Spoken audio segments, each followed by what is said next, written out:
প্রিয় ভ্রমণ সঙ্গী, আমরা এখন ঢাকা থেকে শ্রীমঙ্গলের দিকে রওনা হয়েছি।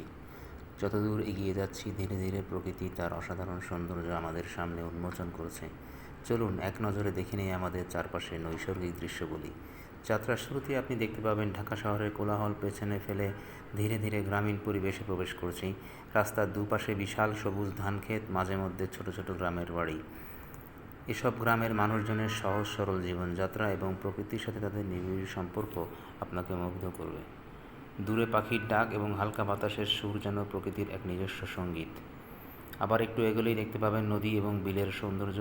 জলাশয়ের ওপারে খেজুর গাছ, তালগাছের সারি সরল প্রকৃতির মাঝে মাঝে আপনাকে নিয়ে যাবে অন্য এক জগতে।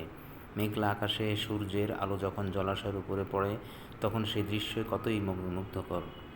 আপনি লক্ষ্য করবেন যে যতই আমরা শ্রীমঙ্গলের দিকে এগিয়ে যাচ্ছি ততই পরিবেশ এবং আরও সবুজ হয়ে উঠছে। রাস্তার পাশে বিশাল চা বাগান শুরু হয়েছে, দূরে টিলা আর ছোট ছোট পাহাড়ি এলাকা সবুজ চায়ের বাগানে ঢাকা। যাত্রার পথে আরও চোখে পড়বে ঘন বনাঞ্চল, মাঝে মাঝে বাঁশবন, শিমুল গাছের লম্বা সারি এবং কখনো কখনো ঝর্ণার মিষ্টি কলতান। এমনকি আপনি হয়তো বন্যপ্রাণীর ছায়াও দেখতে পারেন। শ্রীমঙ্গল এলাকায় হাতি, বানর এবং নানা ধরনের পাখির বিচরণ দেখতে পাওয়ার সুযোগ আছে। যতই গন্তব্যের দিকে যাব আপনি বায়ুতে সতেজতার অনুভূতি পাবেন। মনে হবে যেন প্রকৃতির এক শান্ত সবুজ মায়ায় ঢেকে যাচ্ছে চারপাশ। এই ভ্রমণ আপনার মনকে সতেজ করবে এবং প্রকৃতির এই অপূর্ব সৌন্দর্য চিরকাল মনে থাকবে। শ্রীমঙ্গলের দিকে যাওয়ার পথে রাস্তার মোড়ে মোড়ে দেখা মিলবে ছোট ছোট পাহাড়ি ও নদীর ছড়ার। প্রতিটির এতটা কাছাকাছি আসার অভিজ্ঞতা খুবই বিরল।